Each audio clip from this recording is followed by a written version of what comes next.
Welcome back to the vlog. This is vlog 208, and it's going to cover the second half of last week. I got involved in a hand with Alex of NorCal Poker, and he already put out a video about it, and some of you have been waiting to see my side of it, so it will be in this one coming up shortly. The main reason I'm splitting up this week into two parts is because I'm going to be out of town with my family. We're going on a little vacation. I'll tell you a little hint where it might be just by the pictures above. If you happen to recognize these pictures, go ahead and make a comment down below. Love to hear your thoughts about your vacation there and how much you enjoyed it and what was your favorite feature. Anyway, sit back, relax, enjoy. Here it comes. I buy into the 1-3 game for $500. Sit down in seat 3. Alex from NorCal Poker is on my direct right in seat 2. Been playing for about 40 minutes. Haven't drug a chip yet. Finally, I pick up ace jack suited. Let's see if I can win a pot today. This looks like it. Yes! Don't put that on the vlog. Of course, this is not a very exciting hand. I raise $15, everyone folds, and I win $3. But the dealer said not to put it on the vlog, so I decided I'm going to put it on the vlog. Anyway, the real interesting hand is this one coming up next.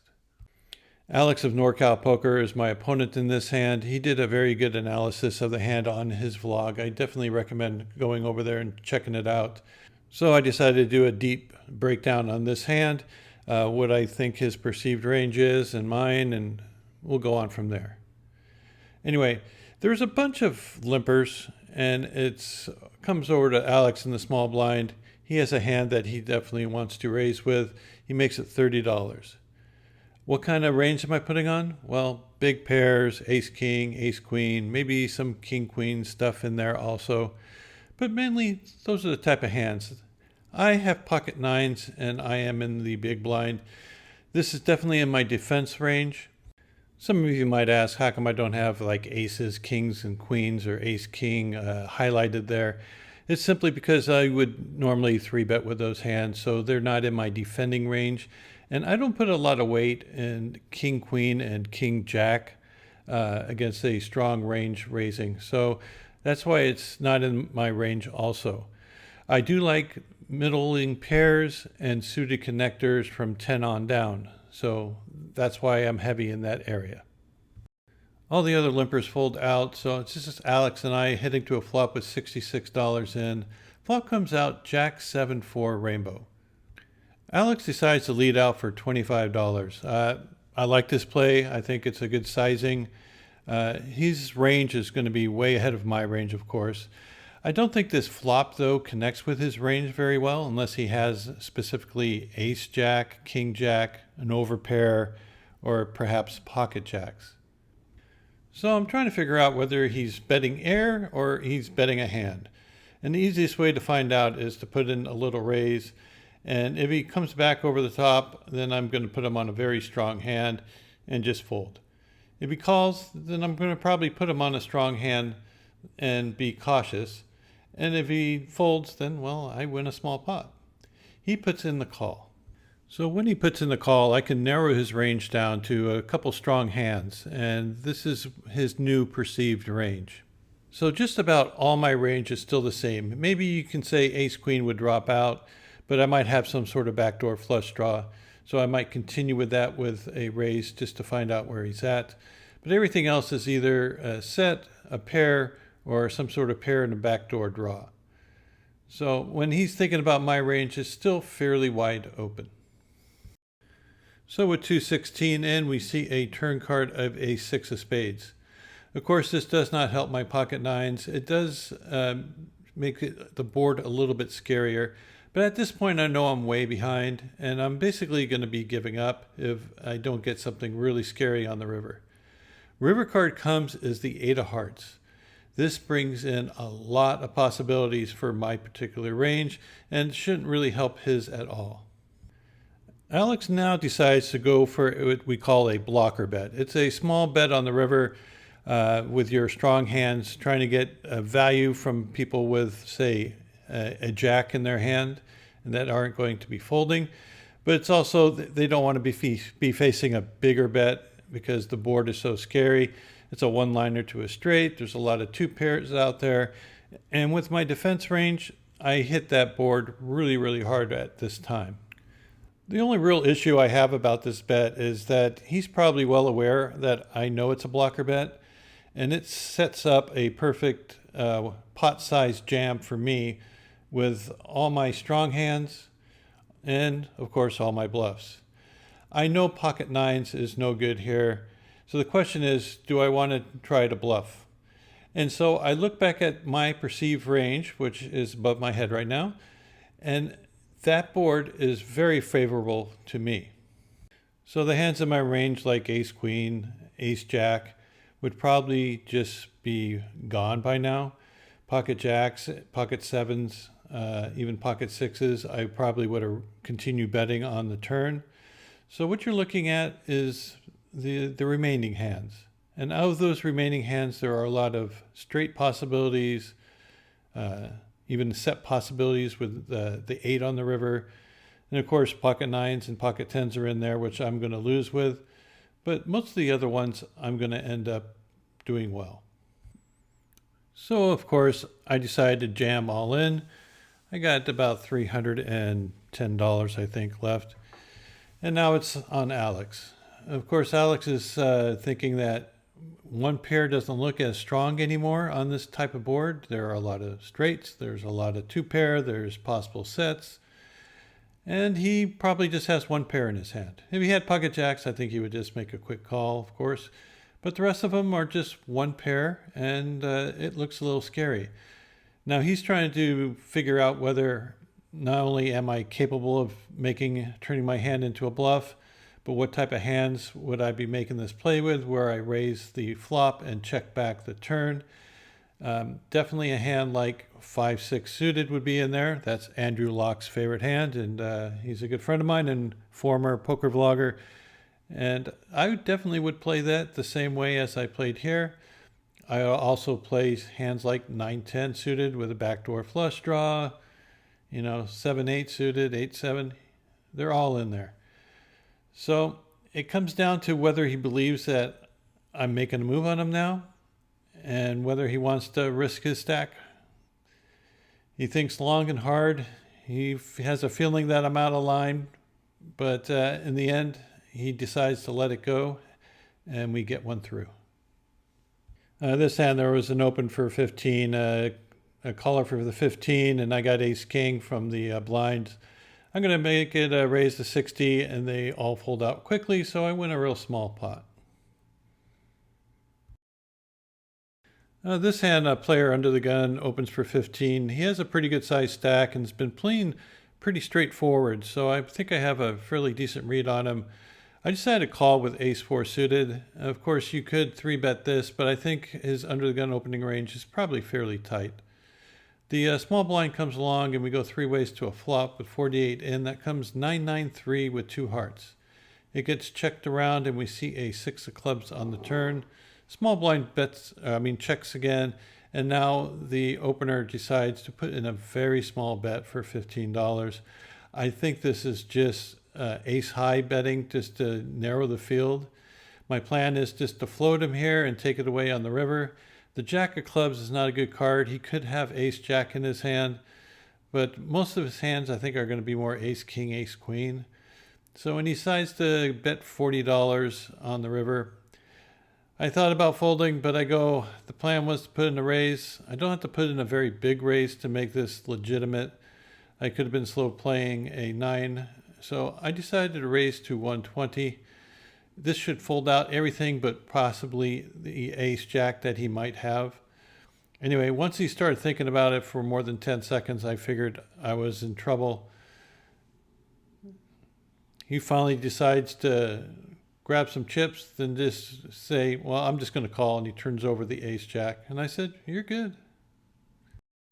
Here I'm in the blind with king, queen offsuit. Usually I'd like to 3-bet with this, but we got a lot of players. A strong player puts in the initial raise and a bunch of callers, so I decided just to call. We go 6 ways to a flop with 126 in. Flop comes queen high rainbow, really good. I'm just going to check. My plan is to check raise everyone but the person who opened the pot, and it gets checked around. Turn card's the 6 of diamonds. It does bring in some straights and possibly 7-6. I decided to go ahead and bet $50. Everyone showed weakness on the flop. I probably can just take this down for a small bet. The player at the end of the table who has a very short stack goes all in for $7. Everyone else folds out, so this is a pretty good situation. I tell them that I have a queen, roll it over, and it is good. So we win a pot, and maybe I should have just 3-bet that thing pre-flop. All right, we open up with pocket queens from under the gun, and we make it $15. It comes around to the small and the big blind. They both put in the call. Flop comes out really good for my hand. It comes out 9-4-3 rainbow. And it gets checked to me. I'm going to continue. $25 seems like a good price. So that's what I do. Small blind folds out, and now the big blind decides to put in a raise, and they make it $65. This is kind of reminding me of the hand I had against Alex, and this player is quite capable of doing the same thing that I did to Alex with a light raise on the flop. Now he has a little bit shorter stack than I did against Alex, but I think the same play is involved. I told Alex after our hand that being out of position against that kind of raise and such a dry board that he should probably just re-raise and go with his hand, because if I have a set, I have a set. He's going to be paying it off. My feeling's exactly the same against this opponent. He is the action player. I don't know if you've seen that other vlog where I shove with king queen and he snap calls me with ace 4 all in. Anyway, I decided just to go all in. He likes to call me, so I shove, he snap calls, and I show my queens, and they end up being good. So I think this is a better way of playing the hand than just flatting his raise, even though I was in position, and because that board got a little bit scary at the end. Well, about 40 minutes later, I look down at pocket queens again. There is a live 6, and the action player puts in a dead 20. He's definitely someone I want to be getting involved in, and I'm willing to build a pot, and I'm sure he's willing to call.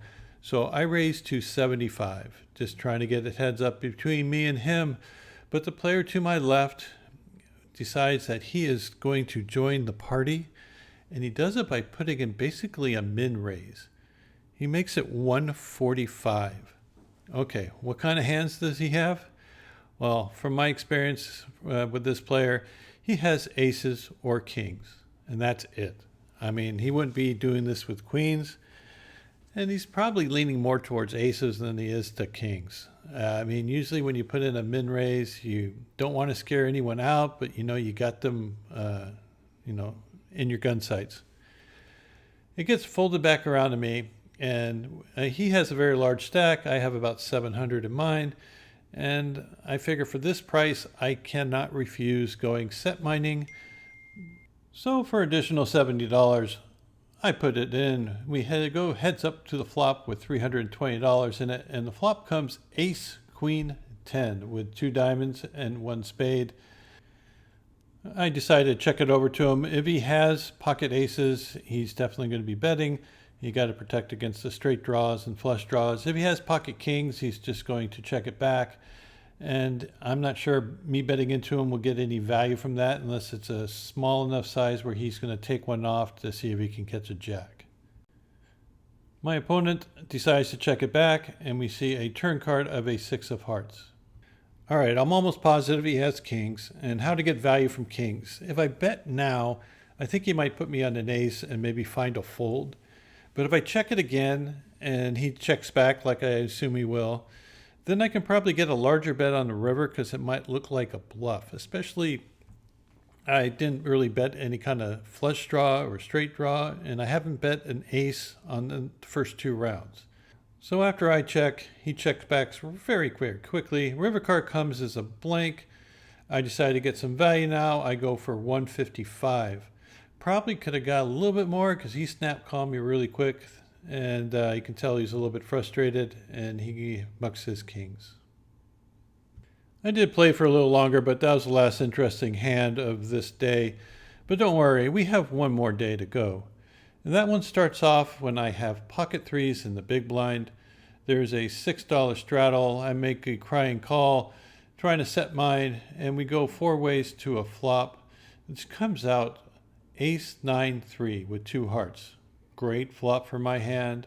Hopefully somebody will have an ace and decide to bet it. It gets checked to the player in the hijack position, and he leads for $15. Small blind folds out, and here I'm just going to go ahead and raise, build a pot. Here's a possible flush draw, and if he has an ace, he probably won't fold either. The other player gets out, and he puts in the call for the 45, and we go to a turn, which comes a 6 of clubs. Shouldn't really help anything unless he has something like 6-3 of hearts. I decided to go ahead and bet $75. He doesn't think too long before putting in the rest of his chips, about 250. I snap call, of course, and we see a run out that comes with a queen of spades. He turns over 2 pair with 9-6. I show him that I had a set of 3s, and we start off the day with a nice size pot. All right, the next hand we get involved in, there is a $6 straddle. A bunch of people call, and I'm in the big blind with king, queen of hearts. I raise it up to $40. My goal here is just to take it down because there's a lot of dead money, but I end up getting 2 callers for the $40. So we go 3 ways to a flop that comes out queen high. There are some gut shot straight draws there with like jack 10 or 9-10, even jack 9. I decided to go ahead and bet $60. I've been kind of introducing some larger size bets on most flops now, seeing how it works. Well, apparently it was a little bit too intimidating for my opponents because they both ended up folding. But I'll take winning a $120 pot. I don't care. All right, this next hand I am in the blind again, this time with a powerful jack 9 offsuit. There is a $6 straddle. I make a call out of the blind. We go 4 ways to a flop of queen 10-6 with 2 hearts. I got an open ender, but I check it. It gets checked around. So I don't think anyone has a flush draw. I don't think anyone has a queen. I decided to bet for $20, just hoping to fold out all those maybe draws like mine. But I do get 1 caller. So we're going heads up to the river, and we spike the 4 of hearts. What a beautiful card that is. I missed my straight. I have no pair. And there's a possible flush out there. But as I said, I don't think anyone has a flush draw. So I'm going to bet the river just as a stone cold bluff. And of course, my opponent lays it down rather quickly, and we win another small one. And for our final hand of the day, I look down at 2 kings from under the gun, open for a raise to 15. I only get 1 player really interested in the pot, and he's been very active against me, and so I'm hoping that he has something worthwhile this hand. Flop comes out jack high with a 9 and a 5. I go ahead and do my normal c-bet, this time for $20. I c-bet a little bit on the larger size when I know someone is willing to call me lighter. Turn card comes is a 2 of hearts, a complete blank. Now I can either lead at it again or check it and let him value bet himself to death, but he checks it back rather quickly. River card is another deuce. I figure that he probably has either a weak jack or maybe a 9 or a complete misdraw. I decide to bet for $60. I think this is absolutely wrong. I think the correct play would be to check it to him and let him bluff off if he has a misdraw. He kind of shows his neighbor that he missed and folds. So I misplayed that last hand. Should have definitely have checked it to him on the river and just been in bluff catching mode. That concludes this week's vlog. Day 1, we ended up winning $500. Second day, we ended up winning $300, so not bad. Of course, the big hand was the one against Alex from NorCal Poker, where I turned my hand into a bluff, and I just happened to get a good run out that was very scary for his particular hand. Ended up folding it, but it could have gone the opposite way very easily. For the month, we're up a little over $1,000, and for the year, somewhere around $13,000 so far. I expect those numbers to go up a little bit more, hopefully a whole lot more. And I really do appreciate all your support, and thanks for all the messages about me hitting the 10K subs. It means a lot to me that so many of you are finding enjoyment from the vlog. And if you are and you aren't subscribed, go ahead and subscribe. It makes me feel better. So until next time, good luck at the tables, and we'll see you back here soon.